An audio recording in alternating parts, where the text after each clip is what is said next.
এই এসিটার আজকে gas store করব। সবার প্রথমে প্রত্যেকটা ভালভের নাটগুলো খুলে নিলাম। প্রেশার গেজ লাগানোটা অতটাও প্রয়োজন না, তাও লাগিয়ে নিলাম। দেখে নাও আপাতত প্রেশার 150 আছে। ভালভের নাটগুলো খুলে প্রথমে ডিসচার্জ ভালভ অর্থাৎ যেটা সরু পাইপটা আছে, সরু পাইপের ভালভটা বন্ধ করে নিয়ে তারপরে মোটা পাইপের ভালভটা মানে সাকশন ভালভটা বন্ধ করতে হবে। কিছুটা সময় ওয়েট করলে পরেই সব গ্যাস মেশিনের ভিতরে স্টোর হয়ে যাবে। দেখো প্রেশার কিন্তু একদম 0 হয়ে গেছে। কিছুটা ওয়েট করি, কিছুটা ওয়েট করে সাকশন ভালভটা বন্ধ করে দেবে।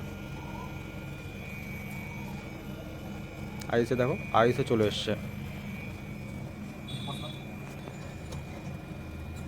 এই সাকশন ভালভটা বন্ধ করে দিল, গ্যাস পুরোটা মেশিনের আউটডোরে স্টোর হয়ে গেল।